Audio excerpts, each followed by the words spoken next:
ਉਨੀ ਦਿਨੀ ਮੇਰੀ ਨੌਕਰੀ ਚਲੀ ਗਈ ਅਤੇ ਕਿਤੇ ਵੀ ਕੰਮ ਨਾ ਮਿਲਣ ਕਾਰਨ ਅਸੀਂ ਬਹੁਤ ਪਰੇਸ਼ਾਨ ਰਹਿੰਦੇ ਸੀ। ਫਿਰ ਮੈਂ ਸੋਚਿਆ ਕਿ ਕਿਉਂ ਨਾ ਆਪਣੇ ਵੱਡੇ ਭਰਾ ਤੋਂ ਕੁਝ ਮਦਦ ਲੈ ਲਵਾਂ। ਇਹ ਸੋਚ ਕੇ ਮੈਂ ਤੇ ਮੇਰੀ ਪਤਨੀ ਗੈਤਰੀ ਮੇਰੇ ਭਰਾ ਦੇ ਘਰ ਚਲੇ ਗਏ, ਪਰ ਉੱਥੇ ਭਰਾ ਨੇ ਮੇਰੀ ਮਦਦ ਕਰਨ ਬਦਲੇ ਗੈਤਰੀ ਦਾ ਮੇਰੇ ਨਾਲ ਸੌਦਾ ਕਰ ਲਿਆ ਅਤੇ ਕਿਹਾ ਕਿ ਜਦੋਂ ਤੱਕ ਤੁਸੀਂ ਪੈਸੇ ਵਾਪਸ ਨਹੀਂ ਕਰਦੇ ਉਦੋਂ ਤੱਕ ਗੈਤਰੀ ਮੇਰੇ ਘਰ ਰਹੇਗੀ ਅਤੇ ਮੇਰੇ ਘਰ ਦਾ ਧਿਆਨ ਰੱਖੇਗੀ। ਹੁਣ ਉਹ ਹਰ ਰੋਜ਼ ਗੈਤਰੀ ਤੋਂ ਘਰ ਦਾ ਸਾਰਾ ਕੰਮ ਕਰਵਾਉਂਦੇ ਤੇ ਉਸ ਨੂੰ ਉੱਥੇ ਹੀ ਰੱਖਦੇ। ਇੱਕ ਦਿਨ ਮੈਂ ਆਪਣੇ ਇੱਕ ਦੋਸਤ ਤੋਂ ਪੈਸੇ ਉਧਾਰ ਲਏ ਅਤੇ ਆਪਣੇ ਭਰਾ ਨੂੰ ਦੇਣ ਗਿਆ ਤਾਂ ਕਿ ਉਸ ਤੋਂ ਲਏ ਹੋਏ ਪੈਸੇ ਵਾਪਸ ਕਰਕੇ ਮੈਂ ਆਪਣੀ ਪਤਨੀ ਨੂੰ ਆਪਣੇ ਘਰ ਵਾਪਸ ਲੈ ਆਵਾਂ। ਜਿਵੇਂ ਹੀ ਮੈਂ ਉਸ ਦੇ ਘਰ ਗਿਆ ਤਾਂ ਮੈਂ ਦੇਖਿਆ ਕਿ ਮੇਰਾ ਭਰਾ ਗੈਤਰੀ ਨਾਲ। ਮੇਰਾ ਨਾਮ ਆਕਾਸ਼ ਹੈ। ਬਚਪਨ ਵਿੱਚ ਸਾਡੀ ਮਾਂ ਦੀ ਮੌਤ ਤੋਂ ਬਾਅਦ ਸਾਡੇ ਪਿਤਾ ਜੀ ਨੇ ਹੀ ਸਾਨੂੰ ਪਾਲਿਆ ਸੀ। ਚੰਗੀ ਸਿੱਖਿਆ ਦੇ ਨਾਲ ਨਾਲ ਸਾਨੂੰ ਚੰਗਾ ਆਚਰਣ ਵੀ ਦਿੱਤਾ। ਮੈਂ ਅਤੇ ਮੇਰਾ ਵੱਡਾ ਭਰਾ ਪਿਤਾ ਜੀ ਨੂੰ ਬਹੁਤ ਜ਼ਿਆਦਾ ਪਿਆਰ ਕਰਦੇ ਸੀ। ਪੜ੍ਹਾਈ ਵਿੱਚ ਬਹੁਤੀ ਰੁਚੀ ਨਾ ਹੋਣ ਕਾਰਨ ਮੇਰੇ ਵੱਡੇ ਭਰਾ ਨੂੰ ਪਿਤਾ ਜੀ ਗ੍ਰੈਜੂਏਸ਼ਨ ਤੋਂ ਬਾਅਦ ਦੁਕਾਨ 'ਤੇ ਲੈ ਕੇ ਜਾਣ ਲੱਗੇ ਅਤੇ ਦੁਕਾਨ ਦੇ ਸਾਰੇ ਲੈਣ ਦੇਣ ਦਾ ਹਿਸਾਬ ਕਿਤਾਬ ਦਿਖਾਉਣ ਲੱਗੇ। ਥੋੜ੍ਹੇ ਦਿਨਾਂ ਵਿੱਚ ਹੀ ਭਰਾ ਨੇ ਦੁਕਾਨ ਨੂੰ ਪੂਰੀ ਤਰ੍ਹਾਂ ਚਲਾਉਣਾ ਸਿੱਖ ਲਿਆ ਅਤੇ ਚੰਗੀ ਤਰ੍ਹਾਂ ਕਾਰੋਬਾਰ ਕਰਨਾ ਸ਼ੁਰੂ ਕਰ ਦਿੱਤਾ। ਹੁਣ ਮੈਂ 12ਵੀਂ ਜਮਾਤ ਵੀ ਪਾਸ ਕਰ ਲਈ ਸੀ। ਮੇਰੇ ਪਿਤਾ ਜੀ ਨੇ ਮੈਨੂੰ ਗ੍ਰੈਜੂਏਸ਼ਨ ਲਈ ਲਖਨਊ ਭੇਜ ਦਿੱਤਾ। ਕੁਝ ਦਿਨਾਂ ਤਾਂ ਉੱਥੇ ਜਾ ਕੇ ਮੇਰਾ ਮਨ ਨਹੀਂ ਲੱਗਾ, ਪਰ ਫਿਰ ਹੌਲੀ ਹੌਲੀ ਮੈਂ ਲਖਨਊ ਦੇ ਰੰਗ ਵਿੱਚ ਰੰਗਿਆ ਗਿਆ। ਕਾਲਜ ਵਿੱਚ ਕਈ ਦੋਸਤ ਬਣਾਏ ਅਤੇ ਉਹਨਾਂ ਦੋਸਤਾਂ ਵਿੱਚੋਂ ਗੈਤਰੀ ਨਾਂ ਦੀ ਇੱਕ ਕੁੜੀ ਵੀ ਸੀ। ਮੈਨੂੰ ਪਤਾ ਹੀ ਨਹੀਂ ਲੱਗਾ ਕਿ ਕਦੋਂ ਮੈਂ ਦੋਸਤੀ ਵਿੱਚ ਗੈਤਰੀ ਨੂੰ ਪਸੰਦ ਕਰਨ ਲੱਗਾ। ਪਰ ਜਿਸ ਦਿਨ ਮੈਨੂੰ ਪਤਾ ਲੱਗਾ ਕਿ ਗੈਤਰੀ ਵੀ ਮੈਨੂੰ ਪਸੰਦ ਕਰਦੀ ਹੈ, ਮੇਰੀ ਖੁਸ਼ੀ ਦੀ ਕੋਈ ਹੱਦ ਨਾ ਰਹੀ। ਹੁਣ ਮੇਰਾ ਅਤੇ ਗੈਤਰੀ ਦਾ ਸਭ ਕੁਝ ਇਕੱਠੇ ਹੀ ਹੁੰਦਾ ਸੀ। ਇਕੱਠੇ ਖਾਣਾ ਖਾਂਦੇ ਪੀਂਦੇ, ਇਕੱਠੇ ਹੀ ਕਾਲਜ ਜਾਂਦੇ ਅਤੇ ਇਕੱਠੇ ਹੀ ਪੜ੍ਹਦੇ। ਅਸੀਂ ਇੱਕ ਦੂਜੇ ਨੂੰ ਬਹੁਤ ਪਿਆਰ ਕਰਦੇ ਸੀ। ਗੈਤਰੀ ਆਪਣੇ ਮਾਤਾ ਪਿਤਾ ਦੀ ਇਕਲੌਤੀ ਔਲਾਦ ਸੀ। ਇਸ ਤਰ੍ਹਾਂ ਸਾਲ ਬੀਤਦੇ ਗਏ। ਹੁਣ ਸਾਡੀ ਗ੍ਰੈਜੂਏਸ਼ਨ ਦਾ ਆਖਰੀ ਸਾਲ ਸੀ ਅਤੇ ਇਮਤਿਹਾਨ ਨੇੜੇ ਸਨ। ਅਸੀਂ ਦਿਨ ਰਾਤ ਮਿਹਨਤ ਕੀਤੀ ਅਤੇ ਚੰਗੇ ਅੰਕਾਂ ਨਾਲ ਗ੍ਰੈਜੂਏਸ਼ਨ ਪੂਰੀ ਕੀਤੀ। ਫਿਰ ਮੈਂ ਘਰ ਜਾ ਕੇ ਪਾਪਾ ਤੇ ਭਰਾ ਕੋਲ ਰਹਿਣ ਲੱਗ ਪਿਆ। ਥੋੜ੍ਹੇ ਦਿਨਾਂ ਬਾਅਦ ਮੈਨੂੰ ਇੱਕ ਕੰਪਨੀ ਵਿੱਚ ਬਹੁਤ ਵਧੀਆ ਪੋਸਟ 'ਤੇ ਨੌਕਰੀ ਮਿਲ ਗਈ। ਵੱਡੀ ਕੰਪਨੀ ਹੋਣ ਦੇ ਨਾਲ ਨਾਲ ਚੰਗੀ ਤਨਖਾਹ ਵੀ ਸੀ, ਜਿਸ ਕਾਰਨ ਮੈਂ ਕਾਫੀ ਪੈਸਾ ਬਚਾਉਂਦਾ ਸੀ। ਹੁਣ ਪਿਤਾ ਜੀ ਵੀ ਸਾਨੂੰ ਦੋਹਾਂ ਭਰਾਵਾਂ ਨੂੰ ਕਮਾਉਂਦਾ ਦੇਖ ਕੇ ਬਹੁਤ ਖੁਸ਼ ਸਨ। ਇੱਕ ਦਿਨ ਸਾਡਾ ਗੁਆਂਢੀ ਅੰਕਲ ਸਾਡੇ ਘਰ ਆਇਆ ਅਤੇ ਮੇਰੇ ਪਿਤਾ ਜੀ ਨੂੰ ਕਹਿਣ ਲੱਗਾ ਕਿ ਤੁਸੀਂ ਆਪਣੇ ਦੋਵਾਂ ਪੁੱਤਰਾਂ ਦਾ ਵਿਆਹ ਕਿਉਂ ਨਹੀਂ ਕਰਵਾ ਦਿੰਦੇ। ਹੁਣ ਉਹ ਦੋਵੇਂ ਕਮਾਈ ਵੀ ਕਰ ਰਹੇ ਹਨ। ਫਿਰ ਮੇਰੇ ਪਿਤਾ ਜੀ ਨੇ ਕਿਹਾ, ਗੱਲ ਤਾਂ ਤੁਹਾਡੀ ਸਹੀ ਹੈ। ਫਿਰ ਜਿਵੇਂ ਹੀ ਪਿਤਾ ਜੀ ਸਾਡੇ ਲਈ ਲੜਕੀ ਲੱਭਣ ਲੱਗੇ ਤਾਂ ਮੈਂ ਆਪਣੇ ਪਿਤਾ ਨੂੰ ਗੈਤਰੀ ਬਾਰੇ ਦੱਸਿਆ। ਪਾਪਾ ਨੂੰ ਸਾਡੇ ਰਿਸ਼ਤੇ 'ਤੇ ਕੋਈ ਇਤਰਾਜ਼ ਨਹੀਂ ਸੀ ਅਤੇ ਉਹ ਅਗਲੇ ਦਿਨ ਹੀ ਲਖਨਊ ਚਲੇ ਗਏ। ਦੂਜੇ ਪਾਸੇ ਗੈਤਰੀ ਨੇ ਵੀ ਆਪਣੇ ਮਾਤਾ ਪਿਤਾ ਨਾਲ ਮੇਰੇ ਬਾਰੇ ਗੱਲ ਕੀਤੀ ਸੀ। ਫਿਰ ਮੇਰਾ ਤੇ ਗੈਤਰੀ ਦਾ ਰਿਸ਼ਤਾ ਪੱਕਾ ਹੋ ਗਿਆ। ਹੁਣ ਗੱਲ ਵੱਡੇ ਭਰਾ ਦੀ ਸੀ, ਜੋ ਵਿਆਹ ਤੋਂ ਇਨਕਾਰ ਕਰ ਰਿਹਾ ਸੀ। ਦਰਅਸਲ ਜਦੋਂ ਭਰਾ ਸਕੂਲ ਦੀ ਪੜ੍ਹਾਈ ਕਰ ਰਿਹਾ ਸੀ, ਉਸ ਦੌਰਾਨ ਉਸ ਨੂੰ ਇੱਕ ਕੁੜੀ ਨਾਲ ਪਿਆਰ ਹੋ ਗਿਆ ਅਤੇ ਉਹ ਕੁੜੀ ਵੀ ਭਰਾ ਨੂੰ ਬਹੁਤ ਪਿਆਰ ਕਰਦੀ ਸੀ। ਪਰ ਕੁਝ ਸਮੇਂ ਬਾਅਦ ਉਹ ਲੜਕੀ ਮੇਰੇ ਭਰਾ ਨੂੰ ਧੋਖਾ ਦੇ ਕੇ ਉੱਥੋਂ ਚਲੀ ਗਈ। ਉਹ ਅੱਜ ਤੱਕ ਉਸ ਧੋਖੇ ਤੋਂ ਉੱਭਰ ਨਹੀਂ ਸਕਿਆ। ਪਿਤਾ ਜੀ ਨੇ ਉਸ ਉੱਤੇ ਬਹੁਤ ਦਬਾਅ ਨਹੀਂ ਪਾਇਆ। ਹੁਣ ਮੇਰਾ ਅਤੇ ਗੈਤਰੀ ਦਾ ਵਿਆਹ ਤੈਅ ਹੋ ਗਿਆ ਸੀ। ਪੂਰੇ ਘਰ ਵਿੱਚ ਵਿਆਹ ਦੀਆਂ ਤਿਆਰੀਆਂ ਜ਼ੋਰਾਂ ਸ਼ੋਰਾਂ ਨਾਲ ਚੱਲ ਰਹੀਆਂ ਸਨ। ਰਿਸ਼ਤੇਦਾਰ ਵੀ ਘਰ ਆਉਣ ਲੱਗੇ ਸਨ। ਸਾਰੇ ਘਰ ਵਿੱਚ ਖੁਸ਼ੀ ਦਾ ਮਾਹੌਲ ਸੀ, ਪਰ ਸਿਰਫ ਮਾਂ ਦੀ ਕਮੀ ਸੀ। ਵਿਆਹ ਦੀਆਂ ਸਾਰੀਆਂ ਰਸਮਾਂ ਪੂਰੀਆਂ ਕਰਕੇ ਅਸੀਂ ਬਰਾਤ ਲੈ ਕੇ ਗੈਤਰੀ ਦੇ ਘਰ ਪਹੁੰਚੇ ਅਤੇ ਗੈਤਰੀ ਅਤੇ ਮੇਰਾ ਵਿਆਹ ਬੜੀ ਧੂਮ-ਧਾਮ ਨਾਲ ਹੋਇਆ। ਵਿਆਹ ਤੋਂ ਕੁਝ ਦਿਨ ਬਾਅਦ ਹੀ ਪਿਤਾ ਦੀ ਤਬੀਅਤ ਵਿਗੜ ਗਈ ਅਤੇ ਉਹਨਾਂ ਨੂੰ ਜਲਦੀ ਹਸਪਤਾਲ ਲਿਜਾਇਆ ਗਿਆ, ਜਿੱਥੇ ਡਾਕਟਰਾਂ ਦੇ ਇਲਾਜ ਦੌਰਾਨ ਉਹਨਾਂ ਦੀ ਮੌਤ ਹੋ ਗਈ। ਇੰਜ ਲੱਗ ਰਿਹਾ ਸੀ ਜਿਵੇਂ ਸਾਡੇ ਤੇ ਦੁੱਖਾਂ ਦਾ ਪਹਾੜ ਟੁੱਟ ਗਿਆ ਹੋਵੇ। ਪਰ ਜਿਵੇਂ ਹੀ ਅਸੀਂ ਆਪਣੇ ਆਪ ਨੂੰ ਸੰਭਾਲਿਆ ਅਤੇ ਆਪਣੇ ਪਿਤਾ ਜੀ ਦਾ ਅੰਤਿਮ ਸੰਸਕਾਰ ਕੀਤਾ, ਅਸੀਂ ਕੁਝ ਦਿਨ ਇਕੱਠੇ ਰਹੇ। ਪਰ ਉਸ ਤੋਂ ਬਾਅਦ ਵੱਡਾ ਭਰਾ ਸਾਡੇ ਨਾਲੋਂ ਵੱਖ ਹੋ ਗਿਆ ਤੇ ਇੱਕ ਵੱਖਰੇ ਘਰ ਵਿੱਚ ਰਹਿਣ ਲੱਗਾ। ਉਹ ਆਪਣੀ ਦੁਕਾਨ ਚਲਾਉਂਦੇ ਅਤੇ ਆਪਣੀ ਦੁਨੀਆ ਵਿੱਚ ਹੀ ਰੁੱਝੇ ਰਹਿੰਦੇ। ਮੈਂ ਅਤੇ ਗੈਤਰੀ ਸਾਡੇ ਖਾਨਦਾਨੀ ਘਰ ਵਿੱਚ ਰਹਿੰਦੇ ਸੀ। ਮੇਰੀ ਚੰਗੀ ਨੌਕਰੀ ਹੋਣ ਕਾਰਨ ਅਸੀਂ ਦੋਵੇਂ ਵਧੀਆ ਜੀਵਨ ਬਸਰ ਕਰ ਰਹੇ ਸੀ। ਭਾਵੇਂ ਭਰਾ ਨੇ ਸਾਨੂੰ ਦੁਕਾਨ ਤੋਂ ਹਿੱਸਾ ਨਹੀਂ ਦਿੱਤਾ ਸੀ, ਪਰ ਫਿਰ ਵੀ ਸਾਡੀ ਜ਼ਿੰਦਗੀ ਖੁਸ਼ੀਆਂ ਨਾਲ ਭਰੀ ਹੋਈ ਸੀ। ਫਿਰ ਇੱਕ ਦਿਨ ਗਾਇਤਰੀ ਦੀ ਸਿਹਤ ਵਿਗੜ ਗਈ।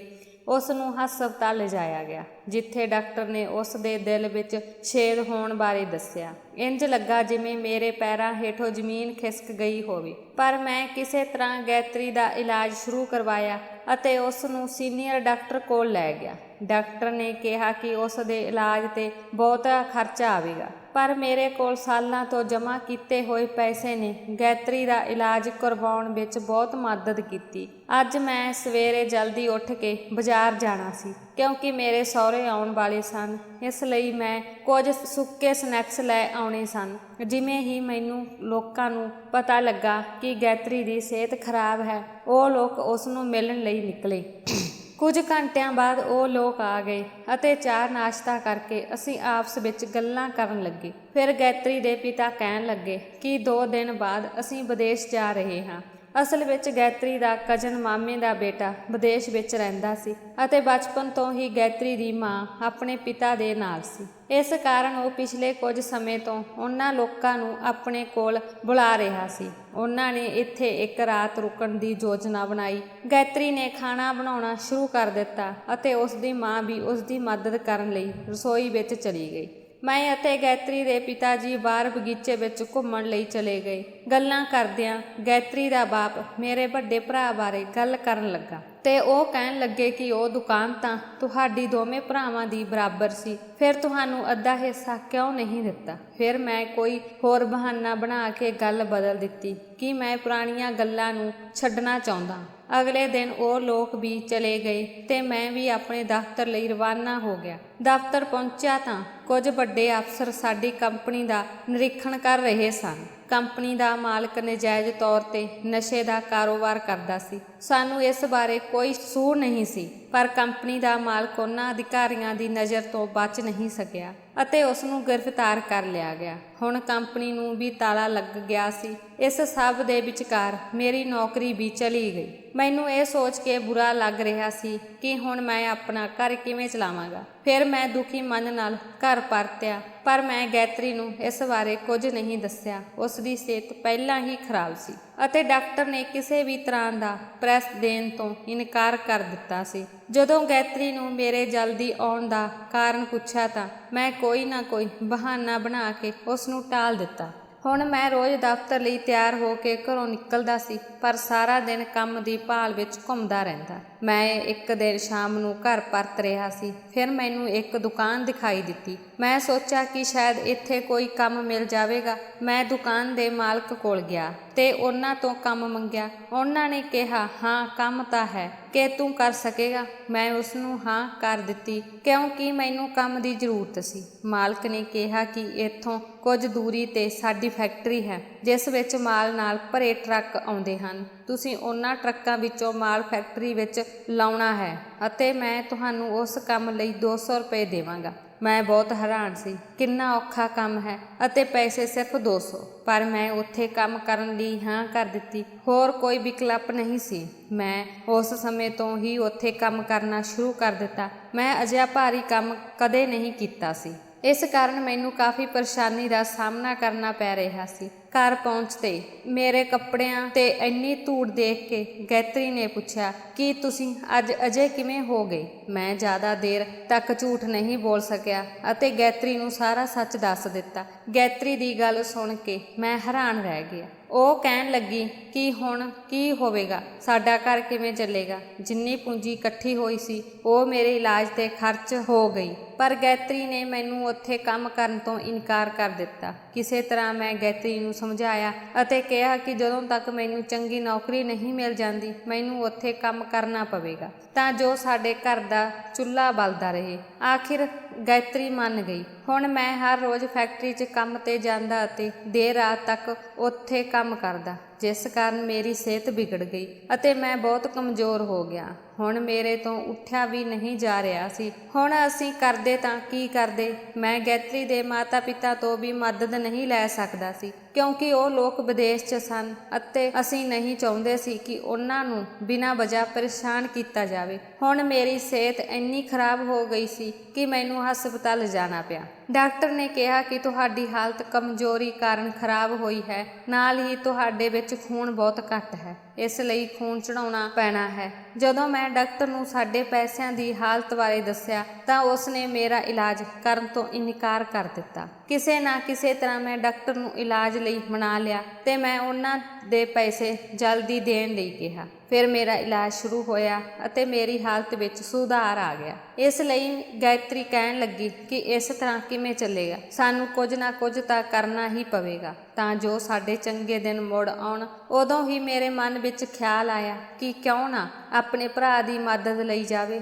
ਇੱਕ ਵਾਰ ਡਾਕਟਰ ਦੇ ਪੈਸੇ ਦੇ ਕੇ ਫਿਰ ਮੈਂ ਕੋਈ ਕੰਮ ਦੇਖ ਲਵਾਂਗਾ ਤੇ ਭਰਾ ਤੇ ਪੈਸੇ ਵਾਪਸ ਕਰ ਦੇਵਾਂਗਾ। ਮੈਨੂੰ ਵਿਸ਼ਵਾਸ ਸੀ ਕਿ ਭਰਾ ਭਾਵੇਂ ਮੇਰੇ ਤੋਂ ਦੂਰ ਰਹਿੰਦਾ ਹੈ ਜਾਂ ਮੇਰੇ ਨਾਲ ਗੱਲ ਨਹੀਂ ਕਰਦਾ, ਪਰ ਮੈਨੂੰ ਇਸ ਮੁਸੀਬਤ ਵਿੱਚੋਂ ਬਾਹਰ ਜ਼ਰੂਰ ਕੱਢੇਗਾ। ਉਹ ਯਕੀਨੀ ਤੌਰ ਤੇ ਮੇਰੀ ਮਦਦ ਕਰੇਗਾ। ਇਹ ਸੋਚ ਕੇ ਮੈਂ ਅਤੇ ਗਾਇਤਰੀ ਭਰਾ ਦੇ ਘਰ ਗਏ ਤਾਂ ਮੈਂ ਦੇਖਿਆ ਕਿ ਭਰਾ ਚਾਹ ਪੀ ਰਿਹਾ ਸੀ। ਜਦੋਂ ਅਸੀਂ ਗਏ ਤਾਂ ਉਸ ਨੇ ਸਾਡੇ ਤੋਂ ਚਾਹ ਵੀ ਨਹੀਂ ਪੁੱਛੀ ਤੇ ਮੂੰਹ ਮੋੜ ਕੇ ਫੋਨ ਤੇ ਗੱਲ ਕਰਨ ਲੱਗੇ। ਉਹ ਕਿਸੇ ਨਾਲ ਫੋਨ ਤੇ ਗੱਲ ਕਰ ਰਹੇ ਸਨ ਕਿ ਪਿਛਲੀ ਨੌਕਰਾਨੀ ਚਲੀ ਗਈ ਹੈ, ਇਸ ਲਈ ਮੈਨੂੰ ਆਪਣੇ ਘਰ ਦਾ ਕੰਮ ਕਰਨ ਲਈ ਨਵੀਂ ਨੌਕਰਾਨੀ ਦੀ ਲੋੜ ਹੈ। ਅਸੀਂ ਭਰਾ ਦੇ ਫੋਨ ਕੱਟਣ ਦੀ ਉਡੀਕ ਕਰ ਰਹੇ ਸੀ। ਜਦੋਂ ਉਸਨੇ ਕਾਲ ਡਿਸਕਨੈਕਟ ਕੀਤੀ ਤਾਂ ਉਸਨੇ ਸਾਨੂੰ ਕਿਹਾ ਕਿ ਹੁਣ ਤੁਹਾਨੂੰ ਕੀ ਚਾਹੀਦਾ ਹੈ। ਉਹ ਸਾਡੇ ਨਾਲ ਇਸ ਤਰ੍ਹਾਂ ਗੱਲ ਕਰ ਰਿਹਾ ਸੀ ਜਿਵੇਂ ਅਸੀਂ ਉਹਨਾਂ ਦੇ ਸਭ ਤੋਂ ਵੱਡੇ ਦੁਸ਼ਮਣ ਹਾਂ। ਮੈਂ ਭਰਾ ਨੂੰ ਸਾਰੀ ਗੱਲ ਦੱਸ ਕੇ ਕੁਝ ਪੈਸਿਆਂ ਦੀ ਮਦਦ ਕਰਨ ਲਈ ਕਿਹਾ।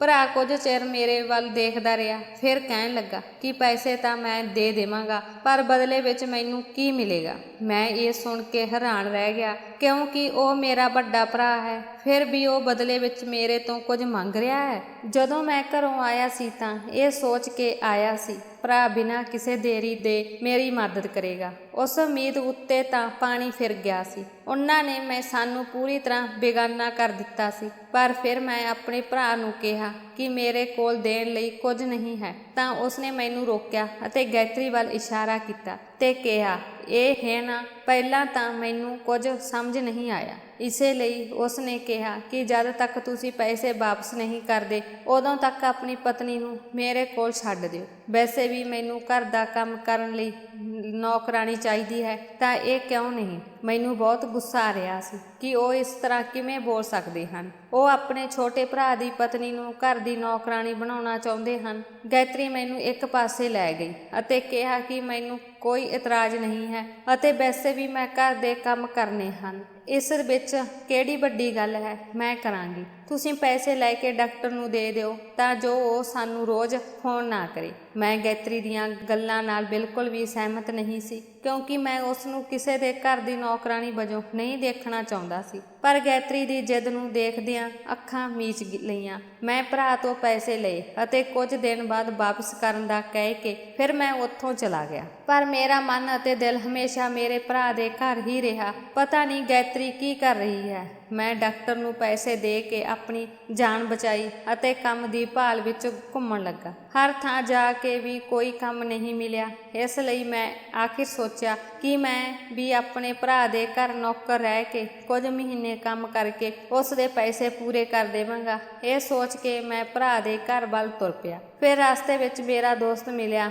ਉਹ ਮੇਰੇ ਨਾਲ ਲਖਨਊ ਵਿੱਚ ਪੜ੍ਹਦਾ ਸੀ। ਉਹ ਲਾਗਲੇ ਪਿੰਡ ਵਿੱਚ ਕਿਸੇ ਸਮਾਗਮ ਲਈ ਆਇਆ ਹੋਇਆ ਸੀ ਅਤੇ ਜਦੋਂ ਉਹ ਕਿਸੇ ਕੰਮ ਲਈ ਬਾਜ਼ਾਰ ਆਇਆ ਸੀ ਮੈਂ ਉਸ ਨੂੰ ਮਿਲਿਆ। ਮੇਰੀ ਸਿਹਤ ਬਾਰੇ ਪੁੱਛਣ ਤੋਂ ਬਾਅਦ ਉਸ ਨੇ ਮੇਰੇ ਚਿਹਰੇ ਤੇ ਉਦਾਸੀ ਦਾ ਕਾਰਨ ਪੁੱਛਿਆ। ਮੈਂ ਉਸ ਨੂੰ ਸਭ ਕੁਝ ਦੱਸ ਦਿੱਤਾ। ਉਸ ਨੇ ਦੱਸਿਆ ਕਿ ਉਹ ਬਹੁਤ ਚੰਗੇ ਪਰਿਵਾਰ ਤੋਂ ਸੀ, ਇਸੇ ਲਈ ਉਸ ਨੇ ਮੈਨੂੰ ਬਹੁਤ ਸਾਰੇ ਪੈਸੇ ਦੇ ਕੇ ਕਿਹਾ ਕਿ ਆਪਣੀ ਪਤਨੀ ਨੂੰ ਘਰ ਲੈ ਆਓ ਅਤੇ ਬਾਕੀ ਪੈਸੇ ਨਾਲ ਕੋਈ ਕੰਮ ਸ਼ੁਰੂ ਕਰ ਲਓ। ਜਦੋਂ ਕੋਈ ਲਾਭ ਹੋਵੇ ਅਤੇ ਪੈਸਾ ਤੁਹਾਡੇ ਕੋਲ ਆ ਜਾਣ ਤਾਂ ਮੈਨੂੰ ਵਾਪਸ ਕਰ ਦਿਓ। ਉਹ ਮੇਰੇ ਲਈ ਫਰਿਸ਼ਤਾ ਬਣ ਕੇ ਆਇਆ। ਮੈਂ ਬਹੁਤ ਖੁਸ਼ ਹੋਇਆ ਅਤੇ ਆਪਣੇ ਭਰਾ ਨੂੰ ਪੈਸੇ ਦੇਣ ਲਈ ਚਲਾ ਗਿਆ। ਜਦੋਂ ਮੈਂ ਉਸ ਦੇ ਘਰ ਜਾ ਕੇ ਦਰਵਾਜ਼ਾ ਖੋਲ੍ਹਿਆ ਤਾਂ ਲੱਗ ਰਿਹਾ ਸੀ ਕਿ ਘਰ ਵਿੱਚ ਕੋਈ ਨਹੀਂ ਹੈ। ਫਿਰ ਜਦੋਂ ਮੈਂ ਅੰਦਰ ਗਿਆ ਤਾਂ ਭਰਾ ਦੇ ਕਮਰੇ ਵਿੱਚੋਂ ਕੋਈ ਆਵਾਜ਼ ਆ ਰਹੀ ਸੀ। ਮੈਂ ਭਰਾ ਦੇ ਕਮਰੇ ਵੱਲ ਗਿਆ ਅਤੇ ਜਿਵੇਂ ਹੀ ਮੈਂ ਭਰਾ ਦੇ ਕਮਰੇ ਵਿੱਚ ਦੇਖਿਆ, ਮੈਨੂੰ ਯਕੀਨ ਨਹੀਂ ਆਇਆ। ਮੈਂ ਦੇਖਿਆ ਕਿ ਭਰਾ ਅਤੇ ਗੈਤਰੀ ਇਸ ਤਰ੍ਹਾਂ ਆਪਸ ਵਿੱਚ ਗੱਲਾਂ ਕਰ ਰਹੇ ਸਨ ਜਿਵੇਂ ਉਹ ਸਾਲਾਂ ਤੋਂ ਚੰਗੇ ਦੋਸਤ ਹਨ। ਮੈਨੂੰ ਗੈਤਰੀ ਤੇ ਗੁੱਸਾ ਸੀ ਕਿ ਜਿਸ ਭਰਾ ਨੇ ਮੇਰੀ ਥੋੜੀ ਜਿਹੀ ਮਦਦ ਕਰਨ ਤੋਂ ਵੀ ਇਨਕਾਰ ਕਰ ਦਿੱਤਾ, ਉਹ ਉਸ ਨਾਲ ਗੱਲਾਂ ਕਿਵੇਂ ਕਰ ਸਕਦੀ ਹੈ। ਆਖਰਕਾਰ ਮੈਨੂੰ ਕੁਝ ਸਮਝ ਨਹੀਂ ਆ ਰਿਹਾ ਸੀ। ਹੁਣ ਮੈਂ ਅੰਦਰ ਚਲਾ ਗਿਆ ਅਤੇ ਗੈਤਰੀ ਦਾ ਹੱਥ ਫੜ ਕੇ ਉਸ ਨੂੰ ਸਵਾਲ ਕਰਨ ਲੱਗਾ। ਉਦੋਂ ਹੀ ਉਸ ਨੇ ਆਪਣਾ ਹੱਥ ਛੁਡਵਾਇਆ ਤੇ ਕਹਿਣ ਲੱਗੀ, ਤੁਸੀਂ ਗਲਤ ਸਮਝ ਰਹੇ ਹੋ। ਜੋ ਤੁਸੀਂ ਸੋਚ ਰਹੇ ਹੋ ਅਜਿਹਾ ਕੁਝ ਵੀ ਨਹੀਂ ਹੈ। ਅਸਲ ਵਿੱਚ ਤੇਰੇ ਵੱਡੇ ਭਰਾ ਤੋਂ ਚੰਗਾ ਕੋਈ ਨਹੀਂ। ਤਦ ਭਰਾ ਬੋਲਿਆ, ਆਕਾਸ਼, ਮੈਂ ਕਦੇ ਵੀ ਤੁਹਾਡਾ ਬੁਰਾ ਨਹੀਂ ਚਾਹੁੰਦਾ। ਮੈਂ ਜਾਣਬੁੱਝ ਕੇ ਤੁਹਾਡੀ ਸਿੱਧੀ ਮਦਦ ਨਹੀਂ ਕੀਤੀ। ਮੈਂ ਨਹੀਂ ਚਾਹੁੰਦਾ ਕਿ ਤੁਸੀਂ ਮੇਰੇ ਤੇ ਨਿਰਭਰ ਰਹੋ। ਜੇ ਮੈਂ ਤੁਹਾਨੂੰ ਬਿਨਾਂ ਕਿਸੇ ਮੰਗ ਤੇ ਪੈਸੇ ਦੇ ਦਿੰਦਾ ਤਾਂ ਤੁਸੀਂ ਮੇਰੇ ਤੇ ਨਿਰਭਰ ਹੋ ਜਾਂਦੇ ਅਤੇ ਜਦੋਂ ਵੀ ਤੁਹਾਨੂੰ ਪੈਸੇ ਦੀ ਜ਼ਰੂਰਤ ਹੁੰਦੀ ਤੁਸੀਂ ਬਿਨਾਂ ਕਿਸੇ ਮਿਹਨਤ ਦੇ ਮੇਰੇ ਕੋਲ ਆ ਜਾਂਦੇ। ਇਸੇ ਲਈ ਮੈਂ ਤੁਹਾਡੇ ਨਾਲ ਗੈਤਰੀ ਦਾ ਸੌਦਾ ਕੀਤਾ ਤਾਂ ਕਿ ਤੁਸੀਂ ਸਖਤ ਮਿਹਨਤ ਕਰੋ। ਗੈਤਰੀ ਨੇ ਹਾਂ ਕਹਿਣਾ ਸ਼ੁਰੂ ਕਰ ਦਿੱਤਾ ਅਤੇ ਉਹਨਾਂ ਨੇ ਦੁਕਾਨ ਦਾ ਵੀ ਤੁਹਾਡੇ ਨਾਮ ਤੇ ਕਰ ਦਿੱਤੀ ਹੈ। ਦੁਕਾਨ ਵਿੱਚੋਂ ਅੱਧਾ ਹਿੱਸਾ ਤੁਹਾਨੂੰ ਇਸ ਲਈ ਨਹੀਂ ਦਿੱਤਾ ਕਿਉਂਕਿ ਜੇ ਤੁਹਾਡੇ ਕੋਲ ਦੁਕਾਨ ਦਾ ਦੂਸਰਾ ਆਪਸ਼ਨ ਹੁੰਦਾ ਤਾਂ ਤੁਸੀਂ ਆਪਣੀ ਨੌਕਰੀ ਤੇ ਧਿਆਨ ਨਹੀਂ ਦੇ ਸਕਦੇ ਸੀ। ਮੈਨੂੰ ਸਭ ਕੁਝ ਸਮਝ ਆ ਗਿਆ ਸੀ ਕਿ ਭਰਾ ਦਾ ਅਜਿਹਾ ਵਿਹਾਰ ਕਿਉਂ ਸੀ। ਮੇਰੀਆਂ ਅੱਖਾਂ ਵਿੱਚੋਂ ਹੰਝੂ ਸਨ ਅਤੇ ਮੇਰੇ ਕੋਲ ਅਫਸੋਸ ਤੋਂ ਇਲਾਵਾ ਹੋਰ ਕੁਝ ਨਹੀਂ ਸੀ। ਕੀ ਮੈਂ ਆਪਣੇ ਦੇਵਤਾ ਜਿਹੇ ਭਰਾ ਤੇ ਸ਼ੱਕ ਕੀਤਾ? ਮੈਂ ਬਾਰ-ਬਾਰ ਆਪਣੇ ਆਪ ਨੂੰ ਕੋਸ ਰਿਹਾ ਸੀ ਕਿ ਮੈਂ ਪੂਰੀ ਸੱਚਾਈ ਜਾਣੇ ਬਿਨਾਂ ਉਸ ਨੂੰ ਗਲਤ ਸਮਝ ਲਿਆ। ਦਰਅਸਲ ਜੋ ਵਿਅਕਤੀ ਬਾਹਰੋਂ ਕਠੋਰ ਦਿਖਾਈ ਦਿੰਦਾ ਹੈ ਜ਼ਰੂਰੀ ਨਹੀਂ ਕਿ ਉਹ ਅੰਦਰੋਂ ਬੁਰਾ ਹੋਵੇ। ਕਠੋਰਤਾ ਅਕਸਰ ਸਾਡੇ ਭਲੇ ਲਈ ਜ਼ਰੂਰੀ ਹੁੰਦੀ ਹੈ। ਦੋਸਤੋ, ਜੇਕਰ ਤੁਹਾਨੂੰ ਸਾਡੀ ਵੀਡੀਓ ਚੰਗੀ ਲੱਗੀ ਤਾਂ ਸਾਡੀ ਵੀਡੀਓ ਨੂੰ ਲਾਈਕ ਕਰਨਾ, ਚੈਨਲ ਨੂੰ ਸਬਸਕ੍ਰਾਈਬ ਕਰਨਾ ਅਤੇ ਆਪਣੇ ਦੋਸਤਾਂ ਨਾਲ ਸ਼ੇਅਰ ਕਰਨਾ। ਧੰਨਵਾਦ।